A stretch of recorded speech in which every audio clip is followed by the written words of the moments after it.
Utah at Stanford. I don't know what the Utah Utes did to the Pac-12 scheduling, but they definitely didn't get any help from the Pac-12 scheduling here. They're playing a tough team every week. I believe the three top teams from the North Division, they get there. Anyway, this is 10:30 on ESPN. Utah at Stanford. Stanford -5 at bookmaker right now, 46 the total. Jeff, you want to start us off? Utah, Stanford, any betting opinion? Yeah, I thought last week Utah. I mean, this team, like as always, can't move the football a lot of the time. They struggle. Uh, Stanford, though, I don't know what we have with this team because I think they're a team that will be an over team all year. I don't think defensively they're very good. And I think offensively we found that they had different facets. They're not just a team that's going to throw the ball with or run the ball with love. I think at home, I mean, I'm probably looking towards the Stanford Cardinal. Utah, I want, kind of at home, on a Friday night or in a precarious situation for the other team. You don't really have that here. Stanford's on a, off a loss. Yeah, they have possibly one of the best running backs in the country. Utah is a good team, but I think they're a team that if you can move the ball against them, they'll struggle to keep up. It's a tough game for me. It's not a game I'm really interested in. I look at Stanford, and I think that for me, I'd rather have the team that I think can move the ball. They have the better quarterback, the better running back. I think they can get some stops. I mean, we've seen them get stops before. I'm just not sure Utah can keep up. I don't like this offense. And I don't like them on the road in a spot like this. I prefer them at home, maybe, in a different kind of situation. It's not a game I'm real interested in. Okay, and we got Jansen in the chat box saying Stanford issues at running back. Not sure if that's actually going to be come to fruition. But Donnie, anything on Utah Stanford?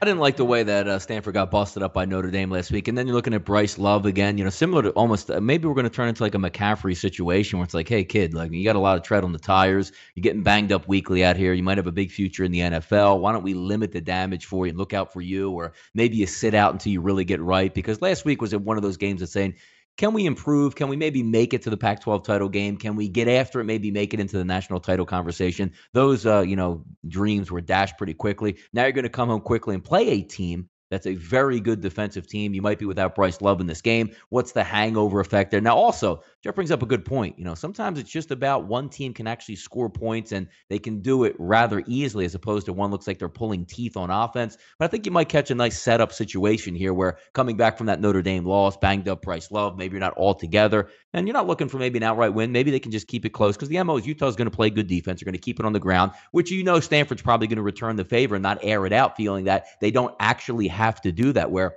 you saw the big comebacks there at Oregon. Let's take a look at this game at a little bit different level because I like to see games of how they turned out in the past and how they might formulate your opinion. If Oregon just did what Oregon was supposed to do and didn't have that nasty overturn call which turned into a fumble, they blow Stanford out of the yard. Let's go last week again at Notre Dame. They get blown out versus Notre Dame. Now you flip it over to this week here, and you're coming off two blowout losses, and Utah's coming in. Maybe this line is only 3, 2.5, because now Bryce Love is injured, and we're not even sure he's going to play in this football game. So I think you might actually be getting a little bit of a short line on Utah here, just because the last 2 weeks, theoretically, I thought Stanford got blown out in both of those environments against quality opponents. They're going to get another quality opponent here, and I think Utah might be able to keep it close. All right, liking the dog from Donnie right side. Ian, anything in conclusion real quick on Utah Stanford? Yeah, I mean, Jeff mentioned it. I thought Stanford's been over team this season, and it didn't show up early, but it's shown up lately. I mean, 2 straight overs for Stanford, the Oregon game, the Notre Dame game last week.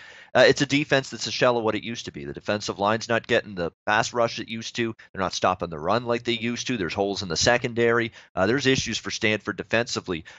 The good news is so far to this point, they've been able to mask it with good offense and a very capable offense. But now there's concerns with the offense. Bryce Love, obviously, getting injured last week, as Donnie mentioned.